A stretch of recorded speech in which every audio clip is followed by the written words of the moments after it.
Terlebih dahulu kita sama-sama mengucapkan puji syukur kepada Allah Subhanahu wa taala yang mana telah memberikan limpah rahmat, taufik, hidayah serta izinnya pada kesempatan yang berbahagia ini kita dapat menghadiri majelis zikir perguruan tauhid sabadi yang kita sama-sama selenggarakan, kita laksanakan di Lantim Malam 3 dalam rangka sekalian obat hajat dan obat untuk 40 hari telah meninggal dunia, telah kembali ke rahmatullah. Tentu moga-moga segala amal ibadah kita supaya diterima di sisi Allah, diberikan tempat yang sebaik-baik. Amin ya rabbal alamin. Selawat dan salam kepada junjungan alam, junjungan Nabi sallallahu alaihi wasallam. Allahumma shalli ala sayyidina wa ala. Atas bimbingannya, petunjuknya, kepada syafaatnya kita selalu kita harapkan moga-moga juga kita bisa mengikuti, mentaatinya, ucapannya dan perbuatannya. Amin ya rabbal alamin. Hadirin hadirat jemaah perguruan dan kepada semua jemaah yang ikuti acara online ini, moga-moga dilimpahkan rahmat dari Allah Subhanahu. Di mana terasa sekali bahwa sejak ada satu jalan online ini ada kedekatan dari hati ke hati, dari dari kita melihat secara langsung kehadirannya, walaupun fisik di rohani terasa sekali, terasa ramai, terasa ikut serta di dalamnya, dan juga memang kita ikutkan di dalamnya atas nama Ibu, Bapak Syarif Quraisy dan Syarikul Jamaah di mana saja. Jadi tidak pernah ada satu henti-hentinya, ya. Tidak ada satu satu kerenggangan, selalu dekat, selalu terucap, disebutkan. Dan salah satu memang paling idealnya kita melalui zikirnya inilah jalan kita sebagai perkat rohani kita, batin kita kepada, walaupun pada tempat yang berbeda, makom yang berbeda, namun pada hakikatnya kita akan kembali kepada yang Maha Satu, itu jika sepanjang kita mengikuti petunjuknya, mengikuti ilmunya, amaliyahnya, ya, jangan kita ada sok ngerti, sok paham, dua dan sebagainya, ini kan ya hati-hati, karena di sini memang dibutuhkan ketelitian, ya, di dalam memahami, mengimani dan mengamalkan. Sebenarnya simpel sekali sebenarnya dalam ini, karena ini adalah sebagai ringkasannya, sebagai puncaknya, ya, sebagai ending dalam proses perjalanan orang-orang yang belajar. Apa itu syariat, tarekat, hakikat, kan makrifat. Puncaknya akan situ. Yang tidak ada lagi, tidak ada yang lain. Adalah orang bertujuan untuk makrifat. Tapi jalan menempuh makrifat ini yang berbeda-beda. Kalau mereka menempuh makrifat melalui syariat, itu saya kira agak jauh sekali. Ibarat kita mau sampai terbang ke atas, tetapi kendaraannya yang tidak memadai, kendaraan yang tidak memenuhi syarat. Begitu juga tarekah gitu, mau nyampe ke tujuannya itu, terbang juga masih kendaraannya yang belum memadai. Tapi berbeda dengan sudah masuk ke wilayah hakikat marifat, itu sudah memang Allah siapkan kendaraannya, alatnya. Itulah yang sebenarnya orang-orang harus sampai, harus dapatkan, itu barulah kita menjalankan perintah Allah. Maka benar pernyataan Nabi, as-salatu mi'rajul Setiap kita merah pasti harus ada kendaraan. Gimana saya bisa sampai di tujuan? Sedangkan Nabi aja pakai buruk kan.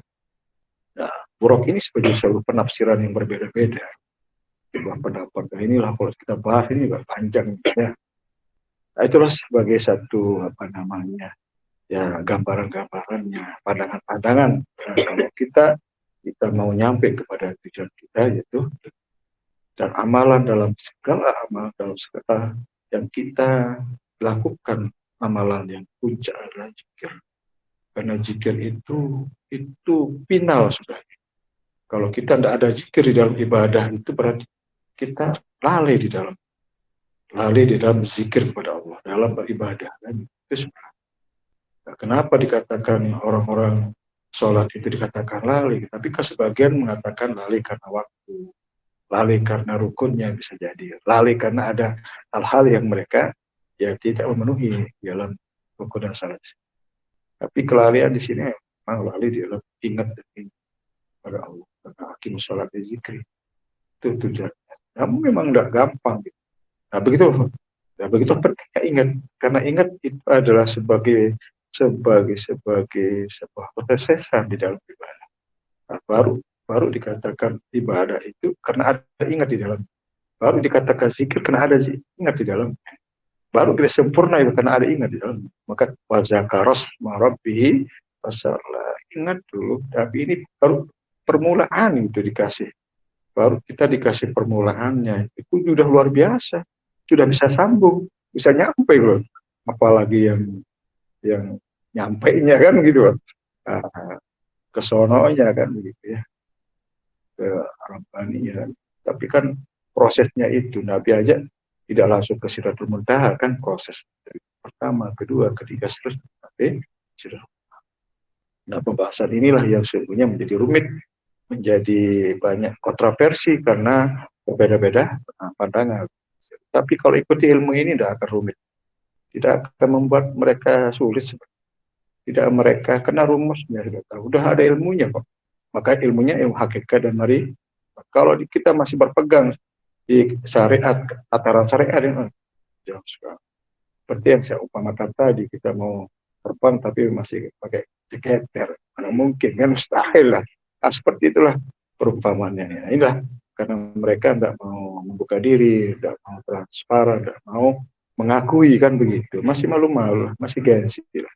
Biarkanlah, itulah bentuk adalah hidayah yang belum Allah berikan kepada.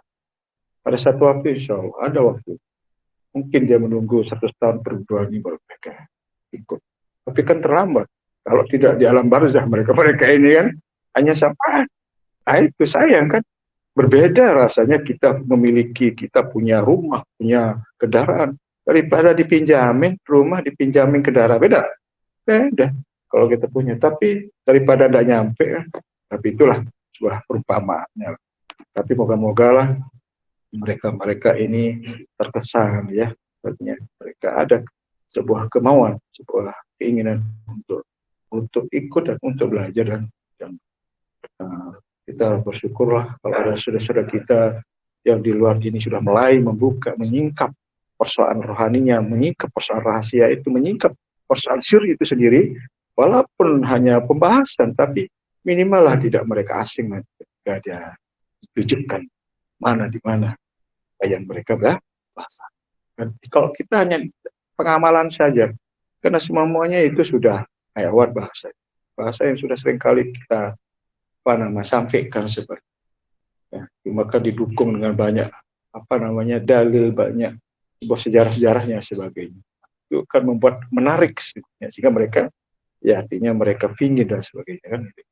Tapi kalau dia mau lebih jalan pintas, potong kompas, kenapa tidak lewat haluan? Ya, orang-orang yang mau mencari rata-rata gitu haluan. Dan Nabi saja ada bikin proses perjalanan rohaninya kan gitu. Lewat haluan di Gua Hiro itu bukan lagi 40 hari itu bertahun-tahun penafakannya kan gitu. Itulah proses itu. Kalau kerohanian itu memang ya tidak bisa hanya biasa-biasa. Kalau kita biasa-biasa nanti memperoleh tempat yang biasa-biasa. Makanya kenapa ada makom-makom para nabi-nabi, para wali-wali, para orang syahid. berbeda karena mereka memanjatkan dirinya di dunia, nanti di akhirat mereka tidak mendapat kelas yang baik gitu. Nah, inilah penting kita, moga-moga kita ini ya sampai kan kita dalam perjuangan kita sesuai dengan kita harapan kita, yaitu deklarasi itu. Tapi harus serius, bersungguh-sungguh. Itu orang-orang bersungguh-sungguh lah yang Allah berikan. Orang yang berjihad bersungguh-sungguh di jalan kami, niscaya akan kami berikan. Ya. Siapa yang bersungguh-sungguh itu yang dapat. Kalau yang santai-santai atau yang biasa-biasa, yang biasa-biasa yang dapatkan. Allah memberikan sesuai dengan apa yang kita perjuangkan. Tidak mungkin tertukar. Tidak mungkin kan. Ya masa orang yang santai-santai sama dengan orang yang tidak santai kan. Tapi santainya orang berilmu itu jauh daripada santainya orang yang beribadahnya orang yang itu soal tidurnya saja ibadah. Apalagi dia ibadah kan, gitu kan. Nah itulah artinya sebuah membedakan antara orang yang berilmu, beribadah dengan orang yang beribadah tetapi apa yang sia-sia. Ya mungkin saja ini saja penjelasan yang singkat. Moga-moga jemaah yang ada di luar daerah yang ikuti cara online ini ya akan memperoleh kerahmatan, keridhaan, dan diberikan kemudahan dalam segala urusan. Demikian kurang lebihnya, mohon maaf. Wassalamualaikum warahmatullahi wabarakatuh.